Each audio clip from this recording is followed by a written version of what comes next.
Today, more from our property market insider.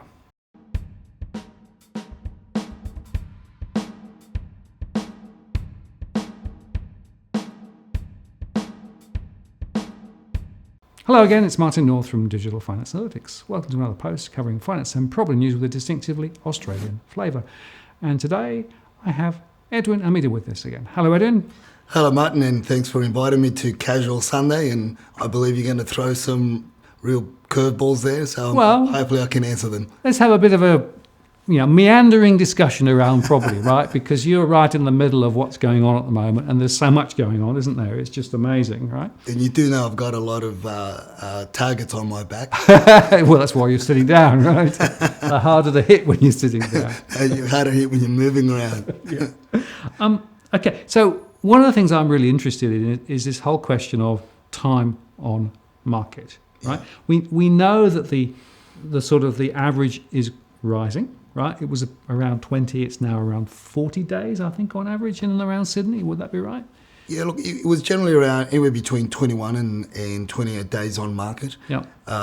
Because of the hot property market, and typically that's the general auction marketing trend, which was 4 weeks, 3 weeks on, and the fourth week was the actual auction campaign. Right.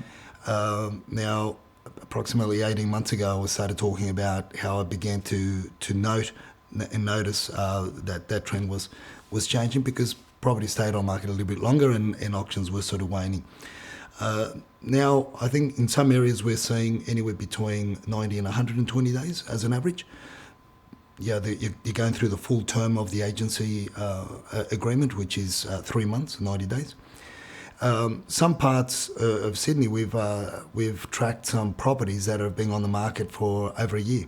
Right. And quite a number of them have been on market for over 200 days, which is interesting because they're being on the market with the same agent, the same agency, and they haven't cooled them down. In other words, take them off market, cool them down for 2 or 3 weeks and start a brand new marketing campaign, which is typically with a different agency as well.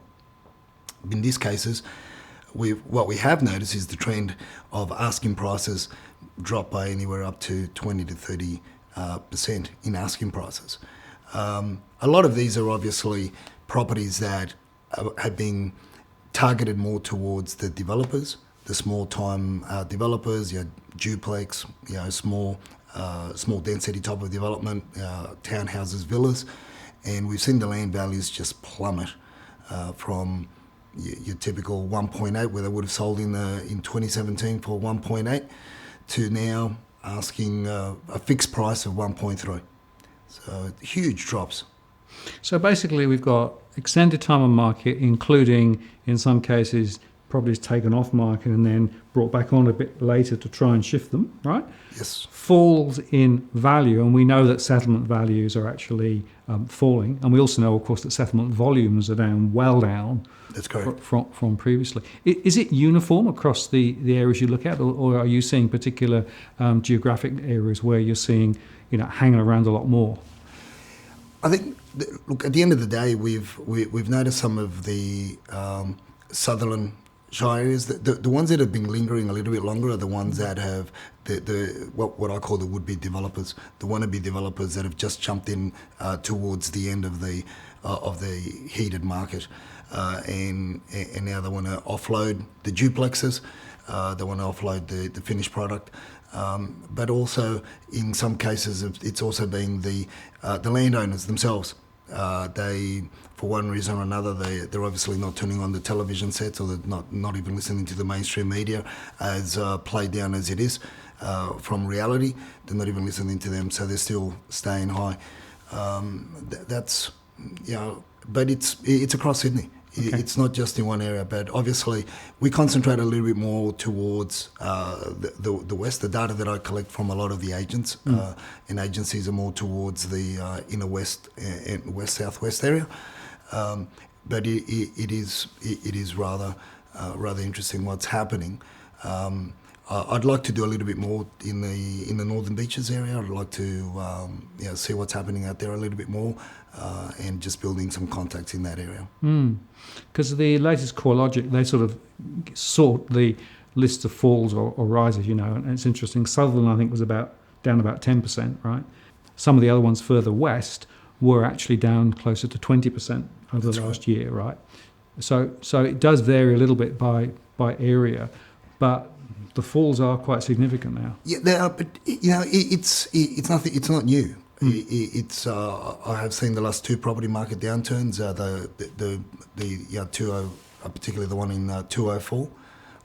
It was the same thing. It was the same pattern that occurred. Like the southern Shire, the Northern Beaches were the last sort of areas to really go up in value, and they're obviously going to be the last areas to start dropping down in value. But and we can even extend it down to your part of the world, Wollongong, and also the Central Coast, because everything became more attractive and more affordable as the areas closer to the city became more expensive, and then we can extrapolate that even a lot further, and we can say, buy in Melbourne and buy in Brisbane. It's the same, it's deja vu. Same dynamic. Yeah, it's the same thing. And then what happens is that those outlying areas are the ones that speed up. So when you hear the mainstream media, Melbourne's the property values are going down a lot quicker than Sydney. Well, pardon the French, but no shit, Einstein. It happened. You obviously weren't around in 2004. And you obviously weren't around in the early parts of the 90s. Yeah. It's just the same dynamic. Everybody gets conned into going buy further out because it's cheaper, and now the main driver at the moment is this so-called speed rail into regional areas. I think there's an election coming on. I don't know. I don't know about you, but I just think that there's an election coming on. Well, my theory was we're going to see some big handouts over the next few months, right? And some of them will be to try and kick some of the property market, further up. So we've got fast rail, we've got beaches along Parramatta River, and we've got this elusive Badgerys Creek Airport that all sorts of works are starting to happen, but let's go figure. And a shout out to one of your followers as well. He sent a link as to the proposed, the seemingly proposed plans to cart the fuel to Badgerys Creek. I thought that was rather an interesting thing. It basically means it ain't going to happen. As far as I'm concerned, you read that report, it's just not going to happen. Right, that was referring to one of your earlier posts, right? We'll put a link in there because it was actually quite. It was a great read. Yeah, and thank you very much. Yeah. Okay, so here we are towards the end of 2018, and I think you were certainly at the start of the year saying this is going to be a falling year, right? So 2018, you correct. But what do you think 2019 is going to look like? I think 2018 has been, when the Titanic noticed that there was that little blip up there. That could have been an iceberg. Yeah. I think 2019 is going to be when the Titanic actually hits it. Right. Personally, that's my personal opinion. The litmus test is going to be January, February, March. Yep. That's for me is going to be the litmus test. I'm calling a 15% drop in the first 2 quarters, a possible 15% drop in the first 2 quarters, and that's mainstream figures. Right. That's not my figures. I've got my own charts, but they're the mainstream figures because I feel that there's going to be an acceleration of drops. We're already noticing that in this month. Again, shout out to Cookie Man. He's always is on a day by day reporting of the acceleration drops in prices according to CoreLogic. And interesting, what we've also noticed, Martin, is that days on markets have extended, but from middle of November, towards middle of November, early in November, we saw the properties coming live on market we're just heading north in very steeply. And I actually thought, okay, the interest-only investors are panicked. The fox is in the chicken coop. But obviously, no, the fox isn't actually in the chicken coop at the moment. It's just circling the chicken coop. So, because what we've noticed now, interestingly, in the last two weeks, is we've dropped from close to 28,000 live properties. And again, this is mainstream media data. So I don't go, you're a doomsayer, Edwin. This mainstream media data, and I'm using the benchmark as the domain.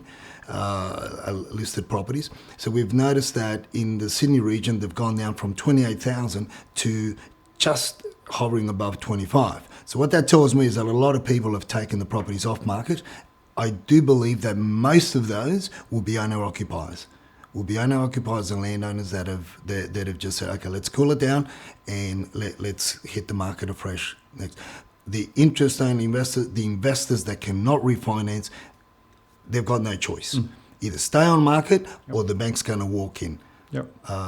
And I feel very strongly because I've seen quite a number of these top of sales already.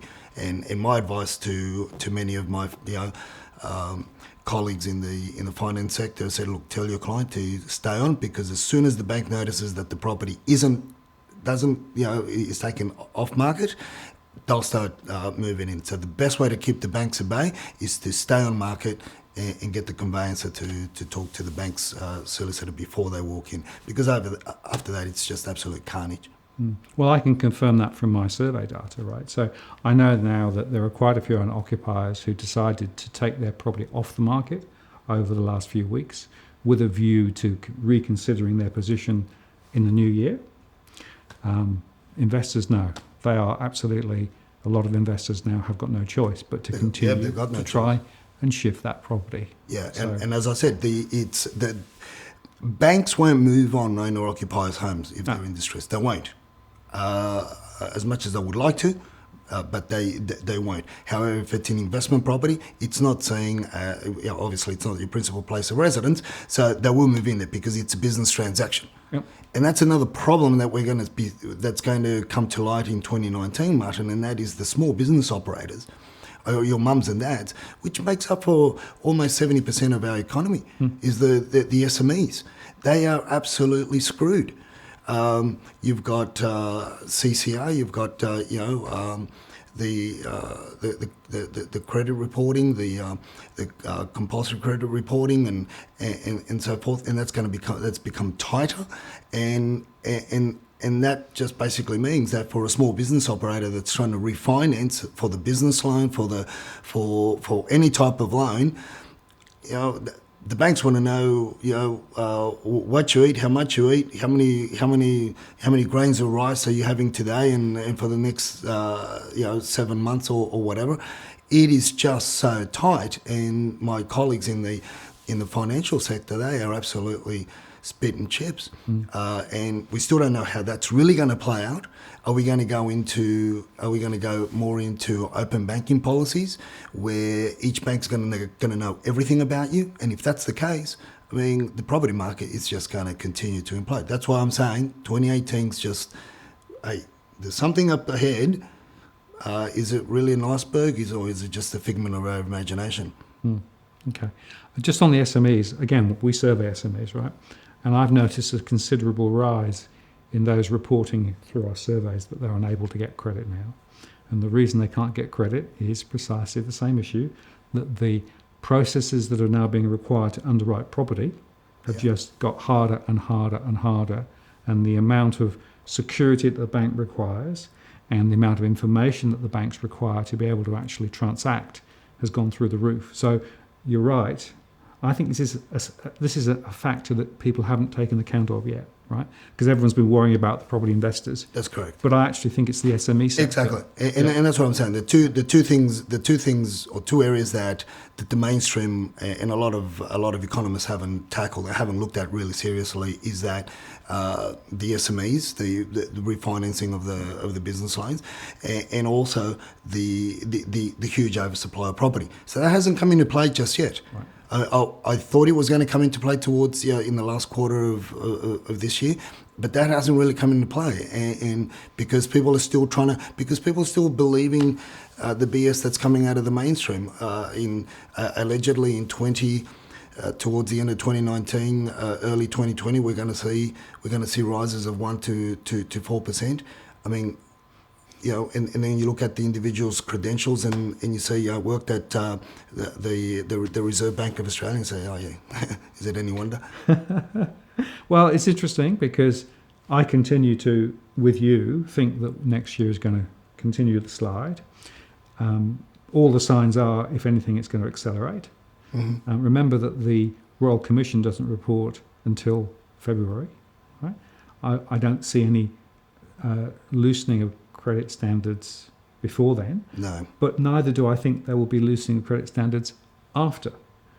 No, I don't think so. I don't think so either. And you've also got the gig economy is just absolutely suffering. Again, part of the SMEs, this gig economy, and that's affecting a lot of industries, primarily my industry, where 53,000 stakeholders in the industry.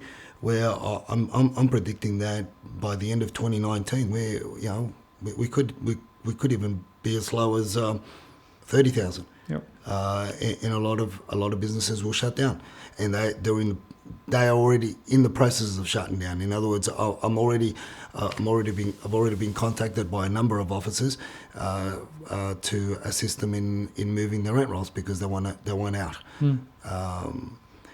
Interestingly, even the value of a rent roll is diminishing.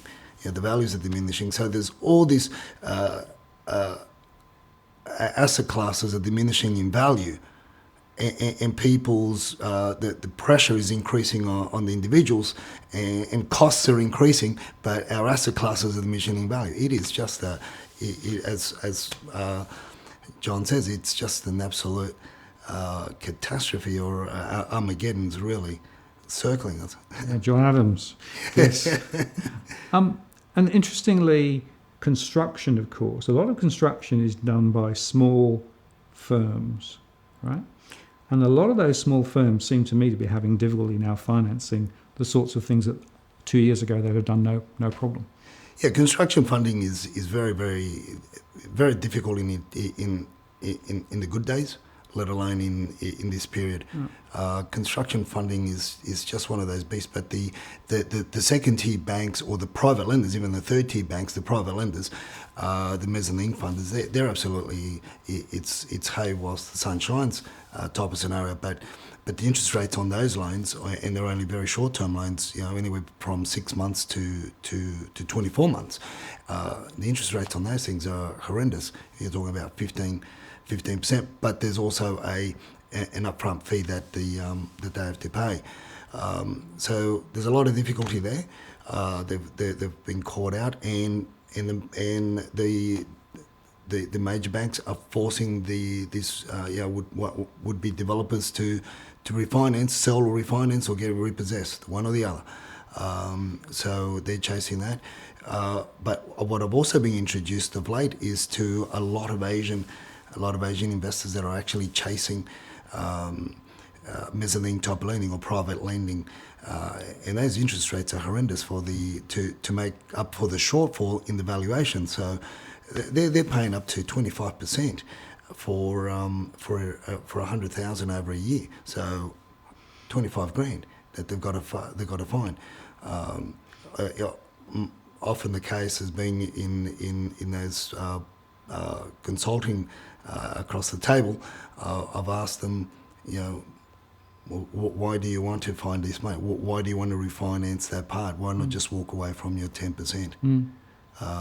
And the obvious answer to that is, if the developer then sells it and achieves a much lesser value, they'll sue me. So will developers go all the way to China to extradite people to bring them over here to take them through our courts? I don't think so. And I think that's the third stick of dynamite in this scenario that's going to play out, that hasn't played out as yet.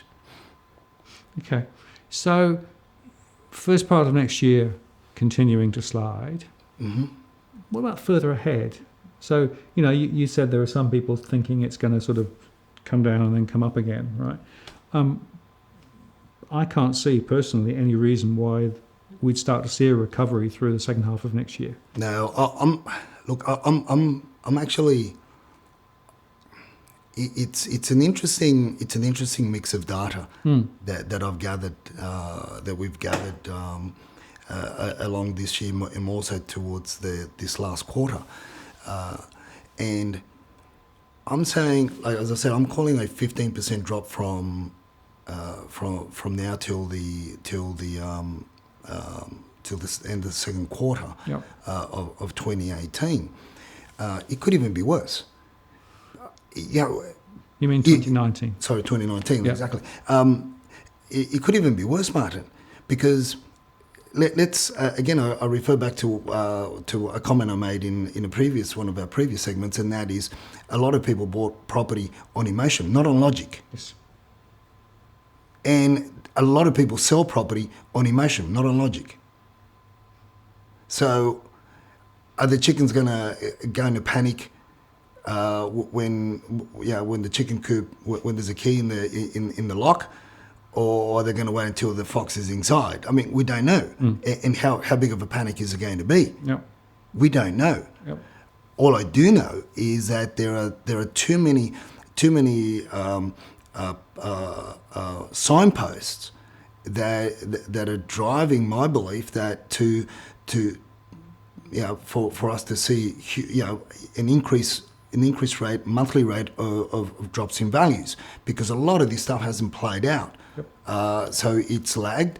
As I said, there's for whatever reason, there's the mainstream are playing it down. People don't believe that it's like a kangaroo, that just you shine a light on it and they're just being stunned. And the time from the time when the light shines on their eyes to impact is just been going in slow motion. Yeah. But things are going to speed up. Things are going to speed up. It doesn't mean that it's not going to happen. So I'm saying, is it going to play out in the first quarter, or is there going to be some other sort of stimulus? Is there going to be a drive from the state and federal government to try and slow that down? Because we've got elections. I don't know. Like, I'm not really a politician. I'm not really politically inclined or anything like that. But if the Liberal Party just throw their hands up in the air and just say, let it all just collapse. Let the Labor Party just take over. Let them deal with all the mess, and we'll take over. And a bit later on down the track, when the dust settles, is that going to happen, or are they going to really try and throw a lot of money at this? But no matter how much money you throw at it, no matter how many cushions you throw under this falling market or mattresses, it isn't going to soften the blow, because everybody's focused on the banks and yes, tightening of credit, and they want credit to be loosened and everything, but what about oversupply? Yep. Supply and demand. It's economies of scale. It's there. And we still don't know we still really don't know what the overseas investors are going to do. Sure. Well, we know there's 200,000 new units coming on over the next 240, 260,000 in the East Coast. So it's still coming on. Still coming on. Yep. We know that foreign buyers are really not very active at the moment and well down. They're gone. According to the NAB surveys and others. They're going to Vietnam. Yeah. Well, yeah, and then there are other alternatives, aren't there? Very much from an international perspective. Yeah. Yes. Yeah. Economies that are growing. Yeah. And as you know, I just came back, second trip around to Vietnam, looking at the landscape there, and the growth is just phenomenal. Yep. Absolutely phenomenal. So that's what you've got to look at those things. I mean, they're at the end of the day, they're international investors. They know what's going on here. Yep. They know what's going on. So, what would you say to a first-time buyer who's saved up their 100, 200k, right, and they're looking at the market and thinking, Is this the time to buy? What would you say? Obviously, I'm poles apart from the mainstream that are encouraging these first home buyers to move in. You know, and unfortunately also some of my colleagues in my industry already pointing out that the next 10 Sydney hotspots for 2019. You got rocks in your head, buddy. Seriously, there are no hotspots. No. As far as I'm concerned, for 2019. 2019, as I said, although we're going to see, I believe we could end up seeing a drop of 15% in the first half of the year. There's also another 10, 15 on the tail end. Right. So, and is it going to stop there? How far is it really going to go? If you analyse at the micro markets, let's say in Sydney, there are some pockets in Sydney that have already gone backwards by 27% margin. Yep. And they've still got another, as far as I'm concerned, they've still got another 20, 25 to go next year.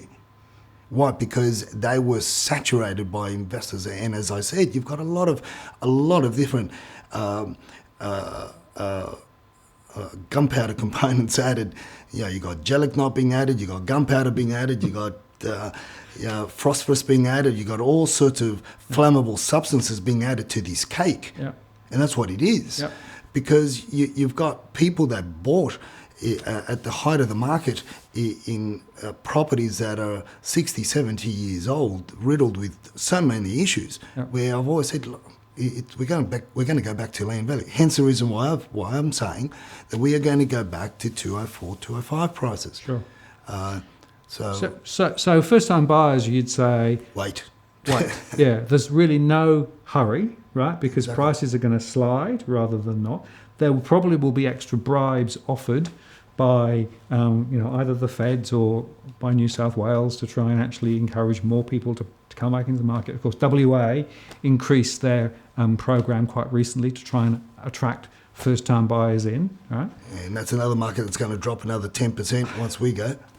Well, that's right. And of course, interestingly, all the guys in WA are saying, no, we've hit the bottom. That's right. We're seeing, more people, migrants coming in now, so everything will be fine again. I think they need to call on some of Alan Bond's ideas and start beautifying the city a little bit more or something. Maybe that'll attract them. I don't know. Paint the sand dunes green again. I don't know. Yeah. Okay. So if you're a first-time buyer, then the message is hold off, wait, because you'll be able to get something better later at a lower price, and you won't lose as much on the way down. Very much so.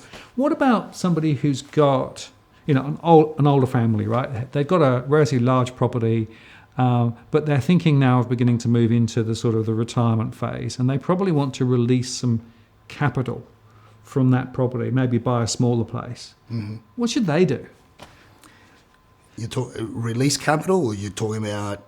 So I've got a big presumably let's assume that they're going to have to sell and perhaps buy something. There are a lot different. of schemes out there now that to release equity. Yes. But reverse mortgages and stuff like that. Yeah, but I'm still of the opinion that, look, if you know that the market is going to drop by another 20, 30%, why wouldn't you put your property on the market? Yep. Just put it on the market at a realistic price. Yep. Work with your real estate agents. Interview not only one, but interview two or three to get a better idea. And if you got problems, email me, and I can help you source a good agent that's going to give you the right advice. That's what you really need to do. That's where you need to invest your timing, is in interviewing the agencies or the agents that are going to help you get out. Because if you can get out at today's prices, isn't it better to get out at today's prices? Although you may have already dropped 20%, but isn't it better than to lose another 20, 25%? Especially when you're talking about in some areas that like in Balcombe Hills, where we've gone backwards from on average of 1.2 million to now 950. But it's still got a long way to go further down. We're going to go back to the mid sixes in those areas. But yeah, I know some other larrikins in my industry with titles of CEO are encouraging people to go and buy in these sort of areas. And again, you sort of ask, So the people that are going to listen to those larrikins are your buyers. So target them. I mean, it's just a market, isn't it? It's an open market. So therefore, you've got to get out. So if you think that you're going to need to try and get out, then try and sell, but be realistic about what you're asking. Yes. And find the right agent to work with. Yes, and the right marketing campaign, not an auction. Yeah, not an auction. Exactly right. No point in auctions. We covered that on a previous post, right? God. Yeah. Okay.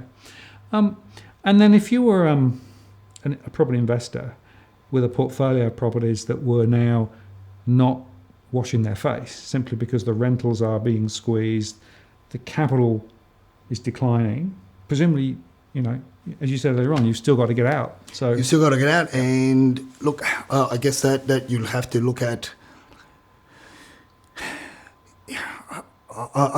Another one of my predictions for 2019 is that we're going to see a lot of lawsuits next year. Okay. Towards the end of 2019. So who's going to be sued?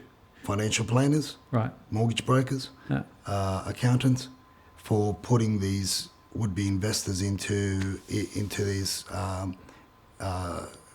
scams, where they got anywhere between 8 and 10% commissions on the way through, selling brand new off the plan properties. Martin, I'm not against buying an investment property through your superannuation, your self-managed superannuation. No. But what I've questioned is, why should your superannuation borrow to buy a property? One. And secondly, is why does it always have to be a brand new property? And the answer to those is because your financial planner and your accountant are getting a very nice kickback. That's the reason why. So I'm not against buying property through your self-managed super fund as long as you buy it outright. Right. And in that sort of scenario, are they obligated to disclose those kickbacks or not? No, they're not. I've been pushing for many years, for 6-7 years now, about the fact that we should be the disclosure of the commission that the agent gets should be put in the contract of sale, so that the other party will know exactly what it is. The standard, the average now is 1.7. It was 2.5 a few years ago, but now it's 1.7, and so that's 1.7% from the value of the property or the sale value of the property. So, but to get 8-10% commission, that's insane. So I've been I've spoken a lot about that and the need for that to be greater transparency. Look, it doesn't mean they have to put on all your advertising brochures or online or anything like that, but in the contract of sale, so that your solicitor, if you're buying a property, your solicitor can say, are you aware that this agency is getting 10% commission on the alarm bells will start ringing. Surely. Should do. Exactly. Okay, so as we sort of bring this conversation to a close, what's the one point that you'd want to leave with our viewers with regard to the property market at the moment? What's the most important thing that you think is there to be considered? I think the most important thing right now that I could leave your viewers is, there's a lot of data available. Do your research. And if you think you've done enough research again. And if you think you've done more research, reach out to yourself, myself, to one of our your panel members, and there's a lot of free advice. There's a lot of data online. There's a lot of a lot of things. There's been a great push for transparency in that. I know that there's more the mainstream of keeping a lot of it, but a lot of us have got access to stuff that even the mainstream don't have, or before they publish it, we've got it anyway. So research, that would be the key thing that I could leave your viewers. And I guess in the uncertain times that we're in, that data becomes really, really more and more important, doesn't it? Very much so, and it's so valuable, but yet it's freely available, which is an interesting fact. And you get caught out when you don't research. You become emotional, and you jump in because everybody else is jumping off the Harbour Bridge. So you decide to say, "Well, it feels like a good thing, so I might as well do it as well." Okay, don't jump. Research. Exactly. Yeah, exactly. Research what happens when you hit that wall. Edwin, I really appreciate your time. Thank you very much indeed. Thanks, We'll mate. talk again next year. We'll do. Great, thank you. So there you go, some sage advice from Edwin. I'm Martin North from Digital Finance Linux. Many thanks for watching. We'll see you next time.